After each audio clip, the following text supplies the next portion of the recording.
오늘 말씀을 가지고 믿음의 여정 시리즈 네 번째 시간 위로라는 말씀을 함께 나누고자 합니다. 우리 3일 예배 주제가로 삼은 곡이 조금 부르기가 쉽진 않죠, 그죠? 이렇게 올라갔다 내려갔다 하는데 그런데 계속 부르다 보면 익숙해질 것 같습니다. 가사가 이렇게 돼 있죠. 주의 자녀로 산다는 것은 불 가운데로 걸어가는 것, 그 속에서 신실하게 날 지키시는 그 손길을 경험하는 것. 주의 자녀로 산다는 것은 바다 위를 걸어가는 것, 내 온몸을 덮쳐오는 폭풍 속에서 잠잠히 주 바라보는 것, 때론 불 가운데 휩싸일 때도, 폭풍 가운데 무너질 때도 주님 내 곁에 함께 하시네, 가장 가까이에 함께 하시네. 불 가운데서, 폭풍 가운데서 주님이 함께 하시는 것을 경험하고, 그냥 함께 하시는 게 아니라 가장 가까이 함께 하시는 것을 경험하는 것, 이것이 바로 우리의 믿음의 여정이요 신앙의 모습인 줄 믿습니다. 그래서 오늘 네 번째 시간, 믿음의 여정 네 번째 시간으로 위로에 대해서 함께 나누고자 하는데요, 올해 우리 세봉천교회 주제가 뭐였어요? 여기 표에 있는 것처럼 성령의 위로가 넘치는 교회, 성령의 위로가 넘치는 교회. 주님이 주시는 그 위로가 우리는 필요합니다. 그 마음을 가지고 성령의 위로가 넘치는 교회라고 해요. 지난 한 해를 우리가 걸어오는 동안 하나님의 그 위로를 많이 누리셨습니까?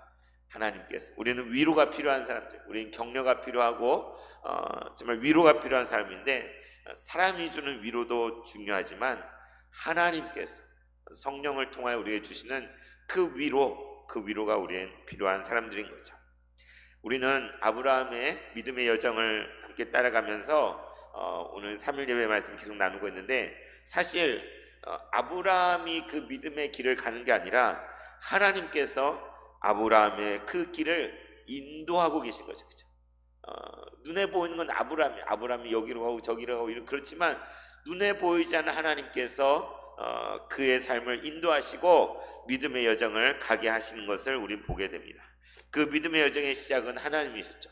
하나님이 부르셨고 하나님이 약속하시고 그의 모든 과정을 하나님 주관하시고 인도하심을 우리 말씀을 통해 확인했습니다. 아브라함을 갈대아우르에서 부르신 분도 하나님이요, 약속의 땅 가나안으로 이르게 하신 분도 우리 하나님이시죠. 그가 잠시 연약함 가운데 기근에 못 이겨 애굽에 내려갔지만, 그 가운데서 애굽의 바로보다도 크신 하나님을 만나게 하시고 다시 약속의 땅으로 돌아오게 하신 분도 하나님이신 줄 믿습니다.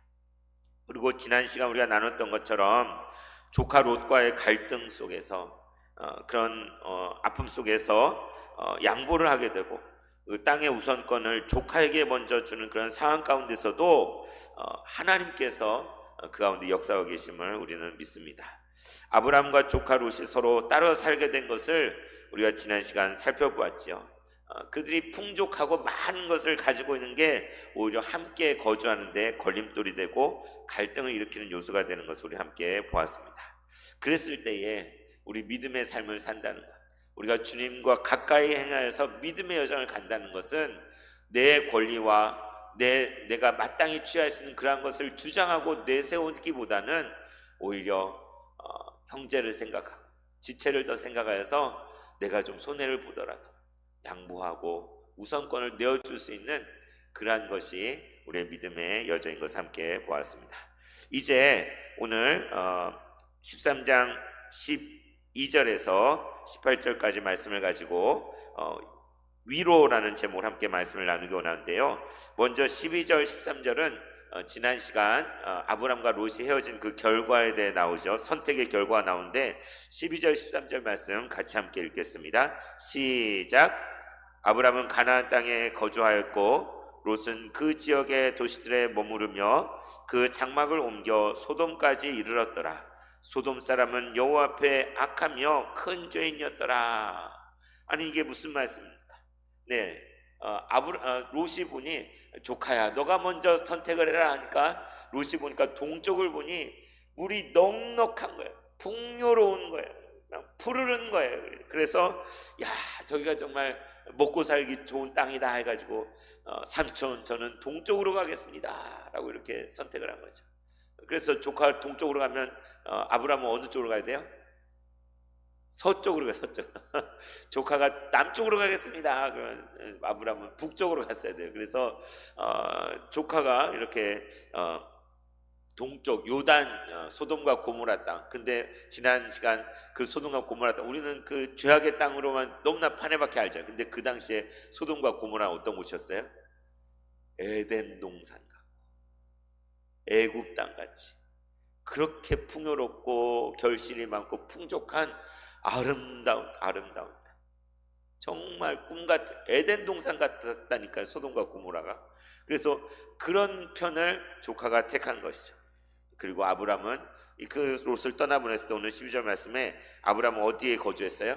그냥 그 가나안 땅, 동쪽이 아니라 서쪽으로 더 가나안 땅에 아브람은 머물게 된 거죠. 그리고 롯은 그 지역의 도시가 있는 곳으로 가서 점점 더 옮겨가다 보니 소돔까지 이르렀더라. 그러니까 원래 아브람과 롯은 목축하는 사람들이잖아요. 소와 양과 낙타와 이런 가축을 기르면서 풀이 있는 곳을 찾아 이동하면서 그런 목축을 하는 사람이었는데 롯은 점점 이제 목축 그만하고 그냥 도시에 정착해서 그냥 성벽이 있는 마을에 그곳에 소돔이란 그것이 너무나 풍요로운 곳이, 그러니까 말하자면 뭐 되게 먹을 것 입을 것 온 그 쓸 것 그런 것들이 다 풍족하게 있는 그런 도시잖아요. 도시에 모든 게 모이잖아요. 그곳에 그는 머물러 살게 됐는데 그런데 그 소돔 사람들은 어떤 사람이었느냐? 롯이 선택한 그 소돔 속 사람들은 하나님 앞에서 악하며 큰 죄인이었다라고 이렇게 말하고 있죠. 그래서 아브라함이 거주하는 곳은 어디입니까? 가나안 땅. 여러분 가나안 땅 하면 어떤 땅 같아요? 우리가 출애굽할 때 무슨 땅이라고 묘사해요? 젖과 꿀이 흐르는 땅. 오, 좋은 땅이잖아요. 가나안 땅. 젖과 꿀이 흐르는 땅이라니까 야, 그냥 땅에 그냥 젖이 막 풍성하고 막 꿀이 천지에 널려 있고 가나안 땅도 괜찮은 땅 아니야? 약속의 땅, 정말 풍요로운 땅 같잖아요. 가나안 땅을 이렇게 젖과 꿀이 흐르는 땅이라고 묘사를 하지만 그러나 사실 가나안 땅은 저희 전도사님이 자리에 이렇게 이스라엘 그 땅 모양 지형대로 되어 있는 그런 지도를 갖고 계시더라고요. 이렇게 만져보면 산맥이 어디에 있고 광야가 어디 있고 요단강이 어디 있고 이게 다 만져지는 그런 지도를 갖고 계셔서 그걸 한번 들여다보고 왔는데 그러니까 우리나라도 이렇게 이쪽에는 평야가 좀 있지만 동쪽에는 농사짓기 힘들잖아요. 산도 많고 막 이렇게 험하고 막 그런 땅이잖아요. 그런데 이스라엘 땅, 가나안 땅은 이 중앙에 산맥, 예루살렘이랑 이렇게 쭉해서 그 산지들이 있고 산지 밑으로 내려오면 광야들, 좀 메마른 땅들.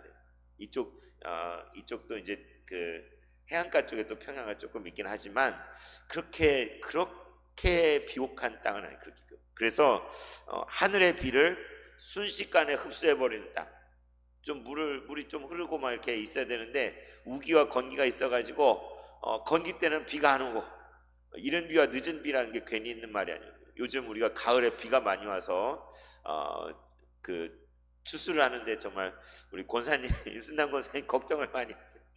싹이 다 나서 정말 추수가 큰일 났다고 우리 홍 권사님도 직접 지금 농사하시면서 많이 실감하시잖아요, 그죠? 그래서 때가 될 때 비가 오고 때 이제 그 좀 다 그 시기가 있는데 그런데 이스라엘 땅은 건기와 우기가 있어서 건기에는 비가 안 와요.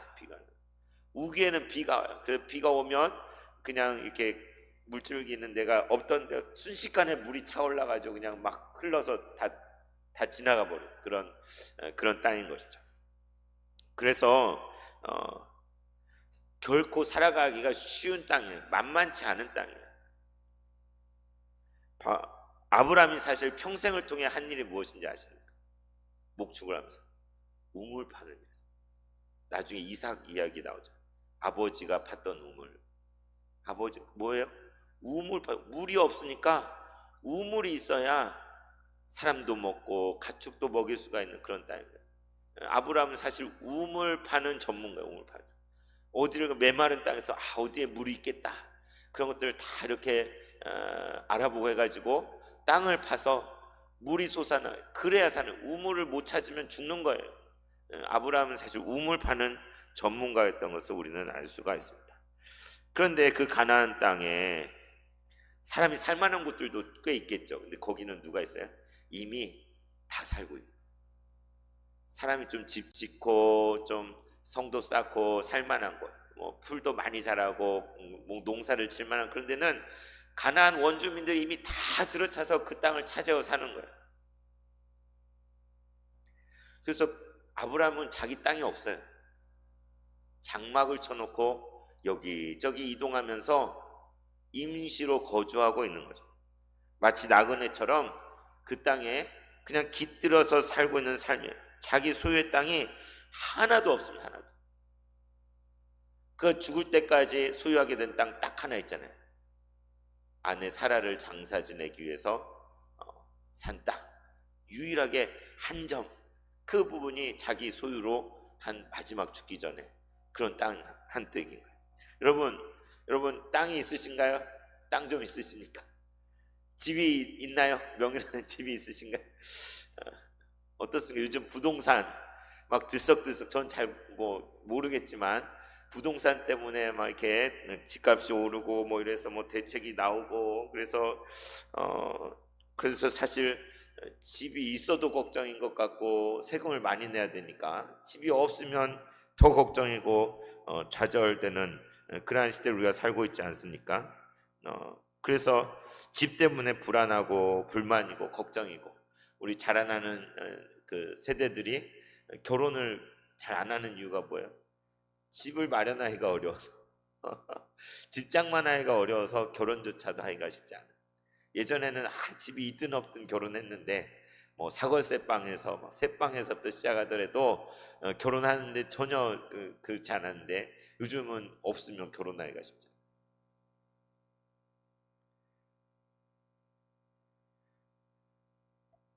제가 중국에 견습선 교사로 갔다가 이제 돌아오기 전 20년 전에 돌아오기 전에 이제 돌아가면 다시 신학교에 복학하고 이제 어떻게 지낼까 이런저런 생각을 하고 묵상하면서 기도를 했어요. 기도를 하나님께 기도하는 가운데 문득 네, 제 아내도 저기 있지만 문득 딱 어떤 생각이 들었냐면, 그 당시에도 사람들이 집장만 하기 위해서 온 평생을 돈을 벌어서 집 한 채 마련하는 것 때문에 목매며 사는데 딱 그런 마음이 들더라고요.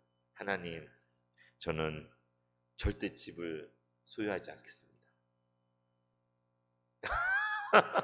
잘했습니까? 못한 겁니까? 그런 마음. 모든 사람이 집장만 하는데 매여서 그렇게 고통받고 있는데 하나님, 저 이 땅에서 집을 갖지 않겠습니다. 그렇게 그런 기도가 나오더라고요. 그런 각오를 가지고 사람들이 다 집 때문에 힘들어하는데 저 하늘에 있는 예비된 집이 있는데 이 땅에서는 나그네처럼 제 집을 갖지 않겠습니다. 이런 기도를 했어요. 근데 어떻게 생각이 되십니까?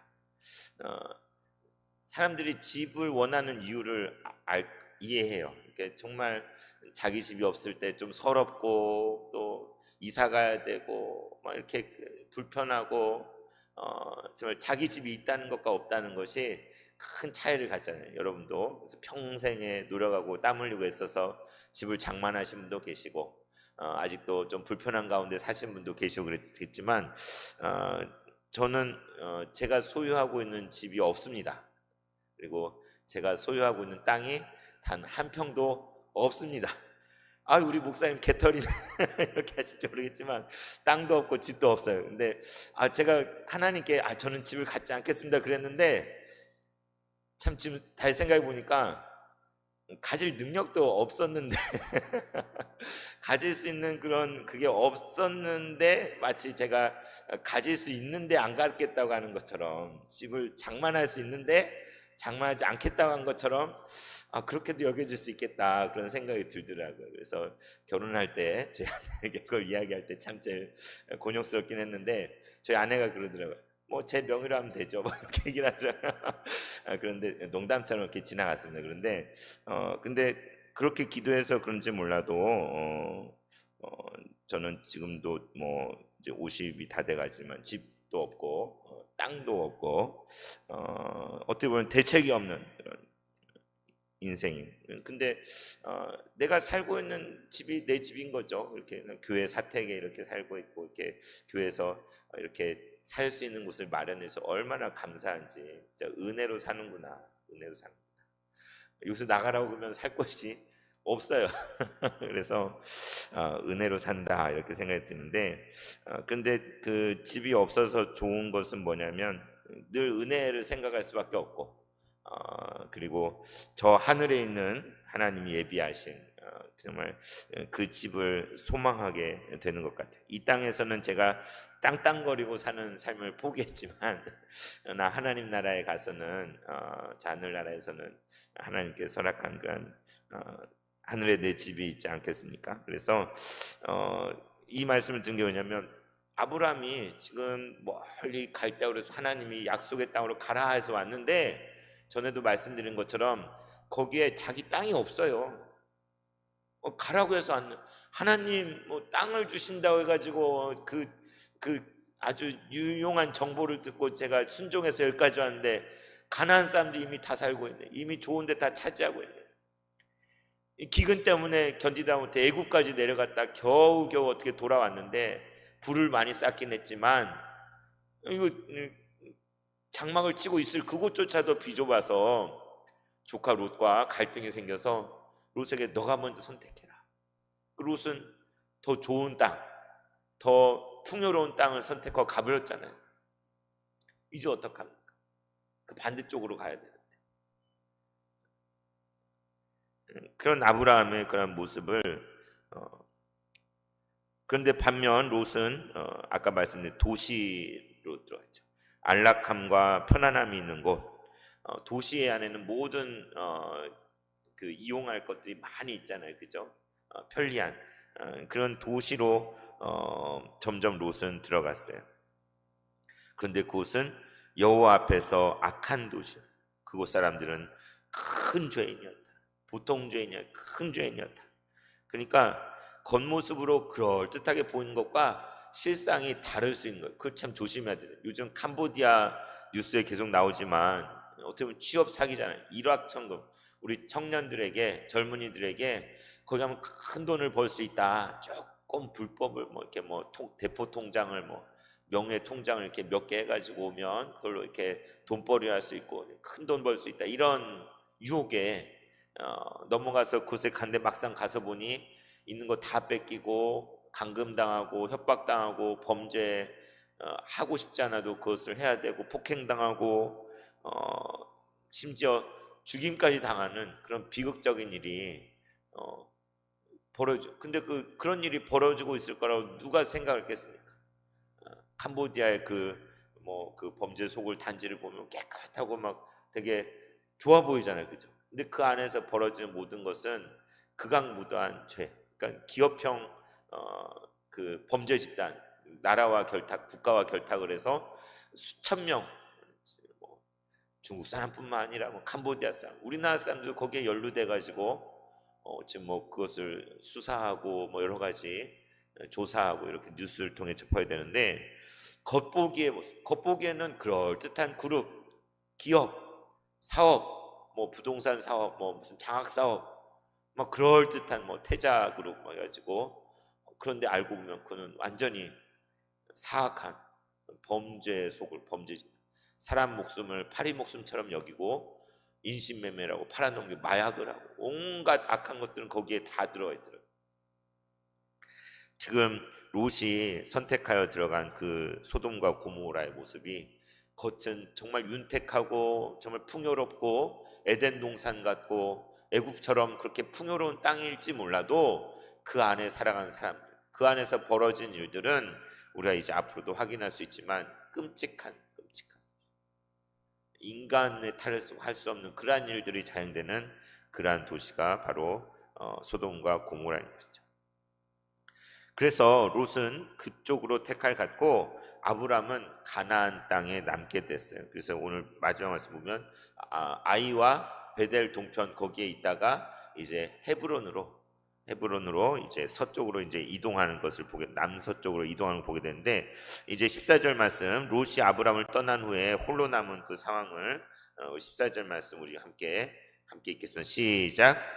롯이 아브람을 떠난 후에 여호와께서 아브람에게 이르시되 너는 눈을 들어 너 있는 곳에서 북쪽과 남쪽 그리고 동쪽과 서쪽을 바라보라. 네, 롯이 아브람을 떠난 후 여러분 아브람의 심정이 어땠겠습니까? 조카가 갈등은 사라졌을지 몰라요. 종들끼리 싸우는 일들은 없어졌을 몰라요. 문제를 해결하기 위해서, 서로 싸우는 그런 문제 해결을 해결하기 위해서 최선의 선택을 하여서 조카에게 선택권을 양보하고 그가 선택한 대로 가도록 보내줬어요. 떠나게 보내줬어요. 이제 롯이 떠나간 뒤에 아브라함의 마음은 어땠을까? 내가 정말 잘한 걸까? 허전하고 홀로 남겨진 그 마음. 아브라함에게는 후사가 없잖아요. 자식이 없잖아요.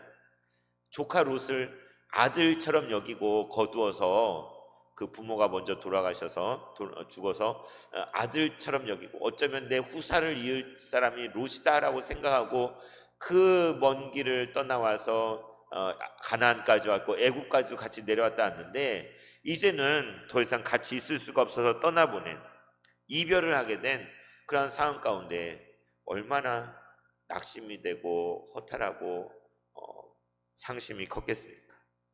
홀로 남겨진 그런 마음 가운데 아브라함은 있었을 거예요. 그런데 놀라운 것은 그때에 누가 나타나십니까?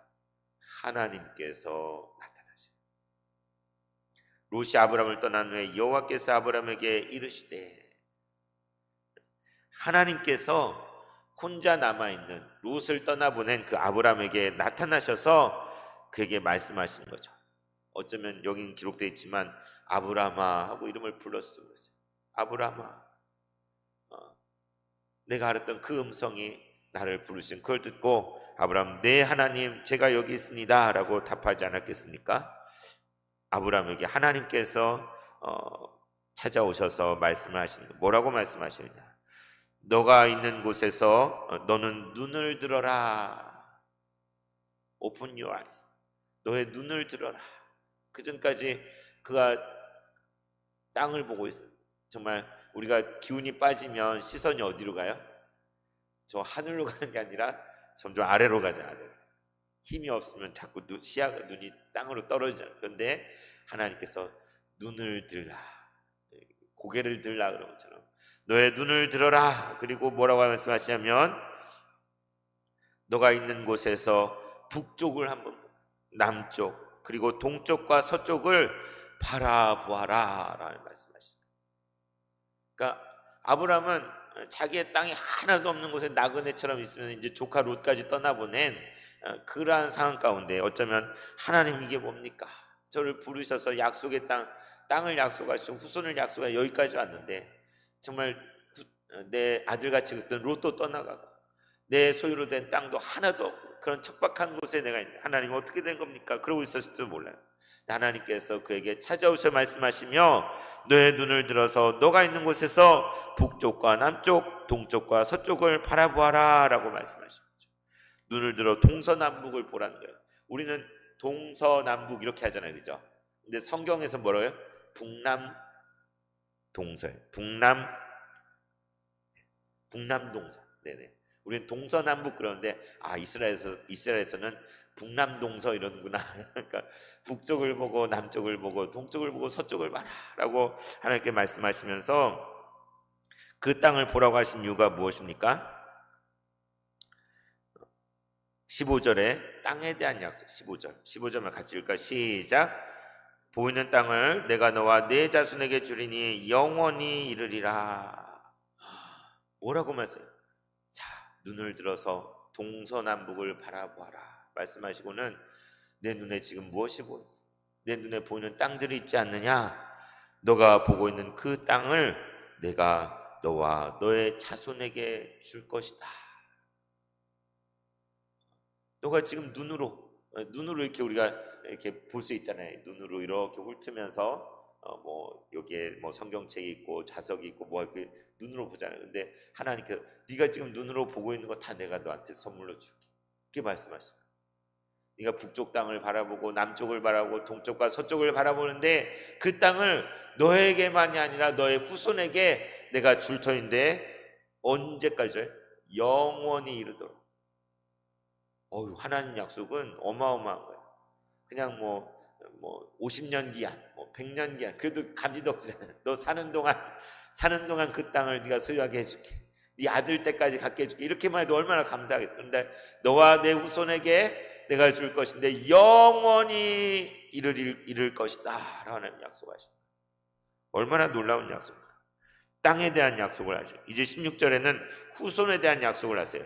내가 내 자손을 이 땅에 티끌 같게 하리니 사람이 땅에 티끌을 등이 셀 수 있을진데 내 자손도 세리라.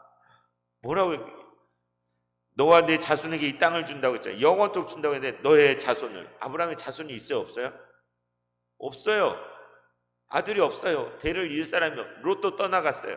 그런데 너의 아들에게, 너의 자손을 숫자를 어떻게 한다? 땅의 티끌과 같게 할 것이다. 땅의 티끌, 그러면 참 먼지처럼 이렇게 하찮게 한다는 그런 뜻이 아니라 이 말뜻은 뭐냐면 사람이 땅에 티끌을 등에 셀 수 있을진데 내 자손도 세리라.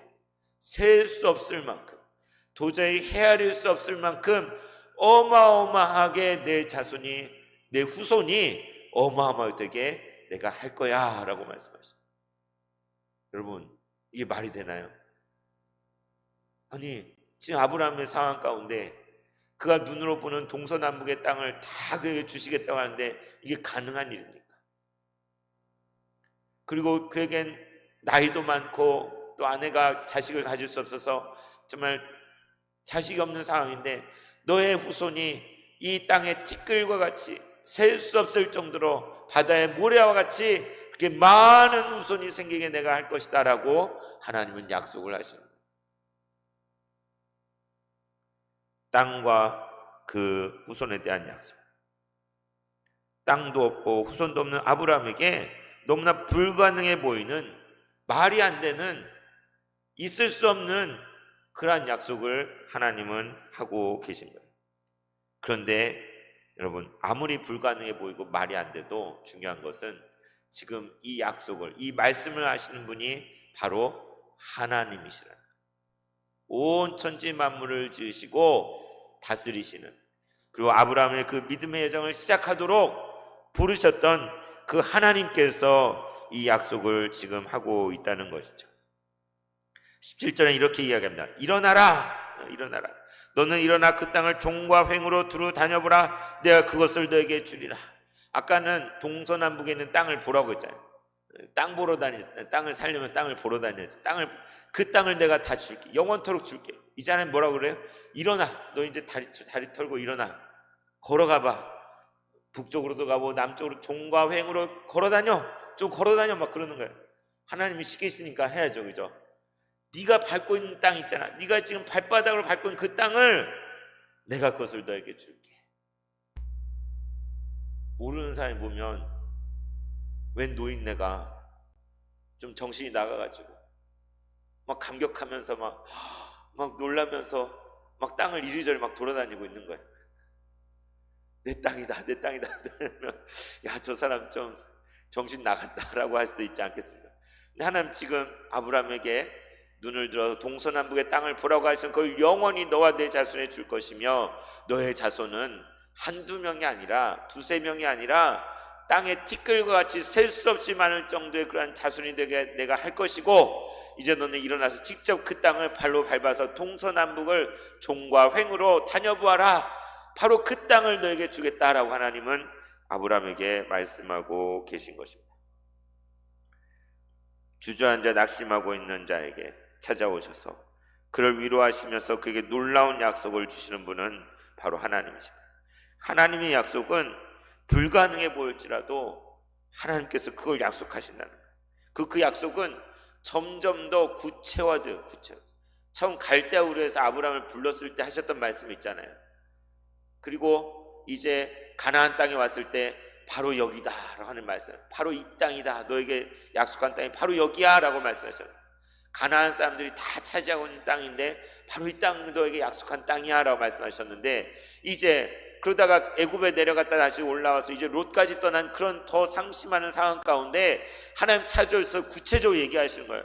아브라함아 눈을 들어서 내가 있는 곳에서 동서남북을 보고 정말 그 땅을 내가 줄 것이고 너의 자손은 땅의 티끌과 같이 셀 수 없을 정도로 그렇게 이르게 할 것이고, 그리고 너가 총과 횡으로 다니면서 밟는 그 땅을 내가 너에게 줄 것이다 라고 하나님 말씀하십니다. 여러분, 우리가 믿음 생활 해오면서 여러분도 그런 경험하지 않습니까? 때로는 하나님이 우리의 앞길을 가르쳐 주실 때가 있잖아요. 하나님 우리의 앞길을 가르쳐 주실 때 도저히 믿기지 않는데, 내가 처해 있는 상황으로 생각해 볼 때, 이성적으로 따져 볼 때 불가능해 보이고 허황돼 보이고 그렇게 될 수 없을 것 같은 상황인데 하나님은 그것을 말씀하실 때가 있어요. 그러면 어떤 생각이 듭니까? 이게 진짜야? 하나님 말씀하신 거 맞아? 그런 생각이 들지 않을까요? 그런데 그것을 하나님은 점점 구체적으로 말씀하셔요. 그냥 한번 딱 들려주고 마는 것이 아니라 보다 구체화해서 또 말씀하시고 또 거듭 그것을 말씀하실 때 어떤 생각이 듭니까? 내가 돌았나? 그런 생각이 들지 않나요? 내가 지금 제정신인가? 나 과대망상증 아니야? 너무 하나님 믿는다고 조금 미쳐가지고 나 좀 맛이 가가지고 그냥 되지도 않을 일들을, 말도 안 되는 거를 내가 바라고 내가 그런 것들을 막 이렇게 지금 꾸며내가지고 하나님 말씀하신 것도 아닌데 말도 안 되는 것을 내가 지금 생각하고 있는 거 아니야? 이런 질문을 하게 된 때가 없으셨습니까? 그럴 때에 정말 이게 정말 하나님의 뜻이 맞는가? 불가능해 보이지만, 그런 일이 절대 일어날 것 같지 않지만 말씀하신 분이 하나님이시라면 정말 하나님이 나에게 이것을 말씀하신 것이 맞는가? 우리는 묻게 되잖아요. 다시 또 기도에 매달리게 돼. 하나님 맞습니까? 하나님 정말 이 길이 맞습니까? 하나님 정말 이것을 약속하신 것이 맞습니까? 우리는 묻고 또 묻고 하나님께 기도할 수밖에 없어요. 그럴 수 있잖아요. 내가 혼자 잘못 생각해서, 내가 혼자 과대망상에 빠져서 제정신이 아니어가지고 막 엉뚱한 것을 하나님 뜻이라고 주장할 수도 있잖아요. 그래서 하나님께 기도해야 돼요. 그럴 때 그것이 정말 하나님의 뜻이라면, 그 약속하신 분이 정말 하나님이라면, 우리가 생각하기엔 불가능하고 도저히 일어날 수 없는 일이지만 그것을 거듭해서 주님 앞에 가지고 나아갈 때에 우리의 내면 안에는 변화가 일어나요. 우리 내면 안에 불안감들이 사라져요. 그게 정말 하나님의 뜻이에요. 우리 안에 있는 두려움들이 사라져요. 그리고 이 일이 정말 내 욕심에서 난 건가? 이걸 물어봐야 돼요. 하나님, 이게 내 욕심으로 구하는 건가요? 내 어떤 그런 이익을 위해서 내가 만들어낸 그러한 망상은 아닙니까? 근데 이게 정말 하나님 말씀하신 거라면 이게 단순히 내 욕심을 채우기 위한 것이 아니죠.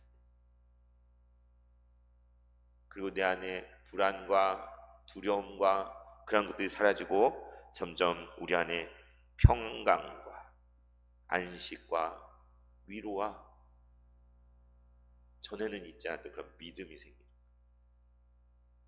상식으로는 이걸 받아들일 수가 없어요. 우리 이성으로는 하나님의 이 약속을 도저히 받아들일 수 없어요. 그런데 하나님께 기도하고 그분 앞에 머물며 우리 자신을 온전히 내어드리며 물을 때에 주님 말씀하시죠. 그때 말씀하신 그것은 진짜 불가능한 일, 있을 수 없는 일 하더라도 그것을 말씀하신 분이 하나님이라면 그대로 되고야 마는 것이죠.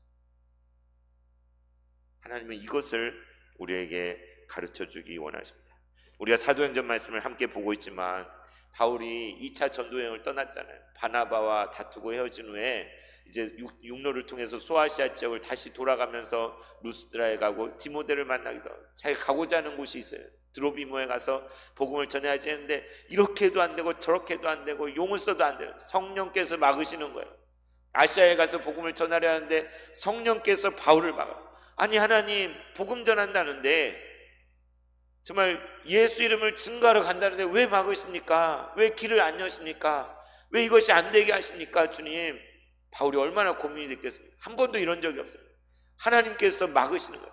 뭐라고 설명할 수 없지만 그전에는 뭐 1차 전도 여행 갔을 때 그리고 2차 전 출발할 때도 모든 것들이 순탄하게 다 길이 열렸잖아요. 물론 핍박이 있고 어려움들이 있었지만 그 길이 계속 끊이지 않았어요. 그런데 그렇게 길이 막힐 때 바나바와 다투고 떠나서 하나님께서 벌을 내리신 건가? 내가 가는 이 길이 옳지 못한 길인가? 무슨 뜻인가? 온갖 고민을 다 하지 않았겠습니까? 그런데 드로아에서 밤의 환상 중에 하나님 뭘 보여주세요? 한 마게도냐 사람의 환상을 보여주시고 건너와서 우리를 도우라. 건너와서 우리를 도우라. 이 환상을 보여주고 이게 하나님의 뜻입니다. 아시아로가 아니라 저 마케도니아 그리스 땅으로 건너가서 복음을 전하는 것이 하나님의 뜻이구나 라고 깨닫고 그렇게 하기로 하니까 어떻게 돼요? 일사천리로 문이 열리는, 길이 열리는 거예요. 즉시로 이튿날 그 다음날 배 타고 바로 마케도니아로 건너가게 되는 바울을 우리가 보게 되죠. 바울은 그걸 통해 내가 가는 이 길이 내 계획과 내 뜻을 따라서 하나님 복음을 전하는 일조차도 내가 원해서 내가 가고 싶은 곳에 가서 복음을 전하는 것이 아니라 성령께서 인도하시고 하나님께서 내 길을 인도하시는 복음의 역사, 정말 교회를 세워가는 그 역사조차도 하나님의 계획과 뜻 가운데 그 모든 것을 이루고 계시는구나 깨닫지 않았겠습니까? 오늘 아브람도 애굽에 내려갔다가 거기서 바로보다 더 크신 하나님을 경험하고 다시 돌아왔는데 이제 또 롯과 헤어져서 낙심하고 좌절하고 마음에 상심하고 있을 때에 바로 그 순간에 하나님께서 아브람에게 찾아오셔서 그에게 더 말이 안 되는 소리를 해요. 더 말이 안 돼. 불가능할 것 같은 말을 하시는데 더 구체적인 약속들을 하시는 거예요. 너가 눈으로 보는 동서남북의 땅을 너에게 줄 것이 너와 내 자손에게 영원히 이르도록 줄 것이요 그리고 너의 자손은 땅의 티끌보다도 더 많이 셀 수 없을 정도로 많아지게 될 것이다. 여러분 이것이 어떻게 실현이 됐어요? 이스라엘 백성이 애굽의 출애굽하여서 가나안 땅에 들어와 정복하고 그 땅에 정착했어요. 그 땅이 정말 아브라함의 후손들의 땅이 됐잖아요. 그렇죠? 그리고 이스라엘 백성이 애굽에서 종살이한 동안 어마어마한 숫자로 출애굽할 때 약 200만 명이다 라고 말할 정도로 어마어마한 숫자로 셀 수 있는 거예요. 어마어마한 숫자가 늘어났잖아요. 야, 하나님의 약속이 정말 그대로 실현되는구나. 근데 그게 다일까요? 그거는 한 단면일 뿐입니다. 사실 하나님께서 아브라함에 약속한 그 땅은 온 우주, 이 세상 모든 땅, 우리가 발바닥으로 밟는 모든 땅, 우리가 오늘도 행하는 일터에서, 가정에서, 삶 속에서, 이 서울 시내에서 여러분이 오고 간 그 모든 땅을 하나님은 아브라함에게 주십니다. 우리에게 주십니다. 아브라함의 후손이 단순히 유대인들 뿐입니까? 유대인들은 그렇게 생각했어요. 우리는 아브라함이 우리 조상이다. 우리야말로 아브라함의 후손이다. 유대인들만이 특별하다고 선민이라고 생각했어요. 그러나 여러분 우리가 사도행전 말씀 볼 때 복음이 유대인들만을 위한 것인가요?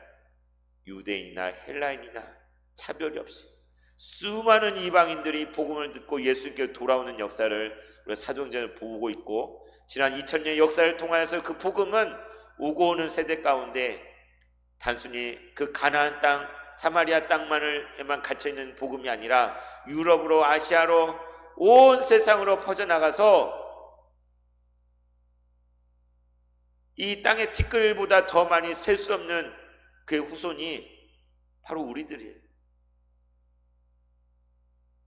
우리의 이야기가 바로 성경 창세기 여기 기록되어 있는 거예요. 그 약속이 실현돼 가고 있는 거예요. 영원히 이르리라. 셀 수 없는 큰 무리가 마지막 요한계시록에 보면 흰 옷 입고 하나님을 찬양하지 않습니까? 도저히 셀 수 없는 큰 무리가 그 가운데 우리도 속해 있는 거예요. 하늘과 땅의 모든 권세를 우리 예수님께서 받으셨습니다.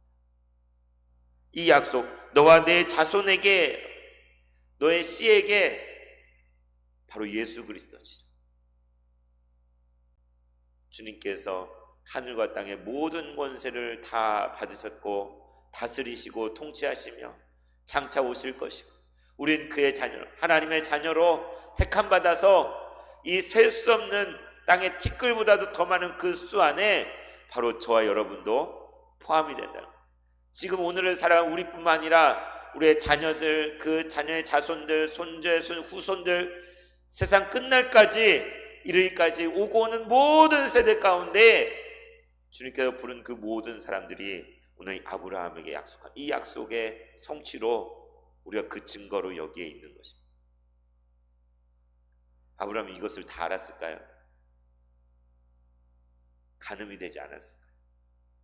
약속하시긴 하셨는데 하나님이 그렇게 말씀하여, 나에겐 아들도 없고 자식도 없고 낳을 수도 없고 땅도 없고, 그 하나님 미치겠으면 어떻게 나에게 이런 약속을 하십니까? 그러나 그 말씀하신 분이 하나님이십니다. 그 하나님의 말씀을 듣고 갈대아우르에서 출발해 여기까지 믿음의 여정을 왔잖아요. 포기할 수 있겠습니까? 중간에 나 물을래요, 그냥 고향으로 돌아가려고, 이 약속 다 필요 없어요, 그냥 놔둬주세요, 그럴 수도 있었겠지만 아브라함은 그 하나님의 약속 앞에 어떻게 반응합니까? 오늘 18절, 이에 아브라함이 장막을 옮겨 헤브론에 있는 마물의 상수리 숲에 이르러 거주하며, 헤브론에 있는 마물의 상수리 나무 숲을, 아브라함이 처음으로 가나안 땅에 와서 제단을 쌓았던 곳이 어디입니까? 12장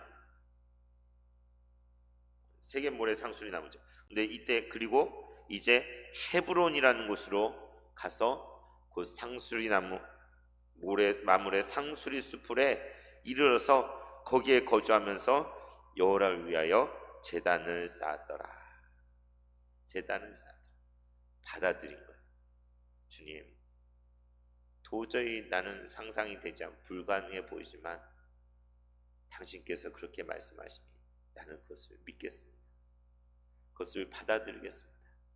나의 예배를 받아 주시옵소서 하며 여호와 이름을 부르며 곳에 제단을 쌓은 것이죠. 12장이 끝날 때도 여호와께 제단을 쌓고 여호와 이름을 불렀잖아요. 애굽에서 돌아와서도 다시 제단을 쌓고 여호와 이름을 불렀잖아요. 이제 롯과 헤어져서 헤브론으로 떠나서 그곳에 다시 장막을 지고 거기에서도 아브라함은 거기에 제단을 쌓고 여기서도 여호와 이름을 부르지 않았겠습니까? 그는 가는 곳마다 믿음으로 반응하려고 애를 썼어요. 왜냐하면 말씀하신 분이 하나님이시기 때문에. 여러분, 우리의 믿음의 여정 가운데 말씀하시는 분이 하나님이십니다. 약속하시고 우리를 이끌고 가신 분이 하나님이십니다. 우리가 꿈꿀 수도 없는 것들을 그분은 말씀하시는 거예요. 우리를 위로하고 격려하시며 다시 일으켜 세워주시고, 걷지 못하고 주저앉아 있던 우리가 다시 앞으로 발걸음을 내디딜 수 있도록 함께 하시는 분이 하나님이십니다. 우리가 계속 부르는 찬송, 불 가운데로 휩싸일 때, 폭풍 가운데 무너질 때, 바로 그때에 주님 내 곁에 계시고 더욱 가까이에 계신다 라고 고백한 것처럼 하나님 우리를 만나기 원하시고 우리를 통해 역사하시기 원하시고 당신의 뜻을 이루기 원하시는 것이죠. 우리의 모든 형편을 아시는 하나님, 우리가 삶을 통하여 때로는 낙심하고 좌절하고 또한 어려움 가운데 있을 그때에 바로 그때 찾아오셔서 말씀하시는 하나님, 우리를 위로하시고 새 힘을 주시는 하나님, 아무개야 라고 우리를 불러주신 그것만으로도 사실 얼마나 놀라운 위로가 됩니까? 그런데 그 주님은 우리를 부르시고 우리의 눈을 들어 다시 보게 하시고 주저앉았던 자리에 일어나서 다시 주님이 주신 꿈을 가지고 나아가게 하시는 하나님이신 줄 믿습니다. 바로 그분을 따라 나서는 것이 믿음의 여정인 줄 믿습니다. 우리 찬송가 415장 부르고 기도하도록 하겠습니다.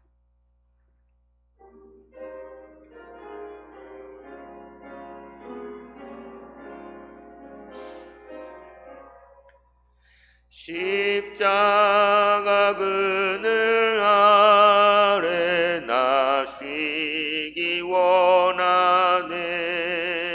저 햇볕이 뜨겁고 또 짐이 무거워 이 광야 같은 세상에 늘 방황할 때에 주 십자가의 그늘에 내 쉴 곳 찾았네. 내 눈을 밝히 떠서 저 십자가 볼 때 날 위해 고난 당하신 주 예수 보인다. 그 영상 볼 때 내 맘에 큰 찔림 받아서 그 사랑 감당 못하여 눈물만 흘리네. 십자가 그늘에서 나 길이 살겠네. 나 사모하는 광채는 주 얼굴뿐이라. 이 세상 나를 버려도 나 두려움 없네.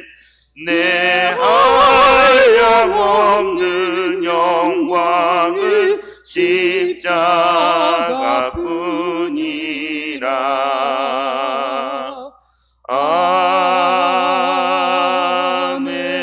아멘.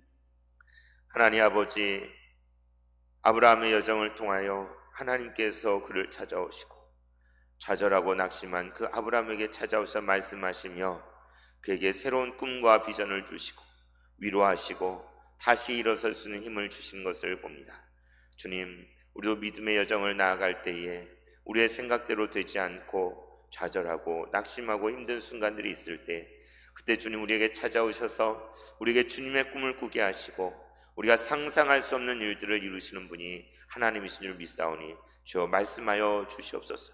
우리를 다시 보게 하여 주시고 우리를 다시 일어나게 하여 주시고 다시 우리로 하여금 걸음을 내딛는 그런 믿음의 여정을 나아갈 수 있도록 주여 붙들어 주시옵소서. 이 모든 말씀 예수님 이름으로 기도드리옵나이다. 아멘.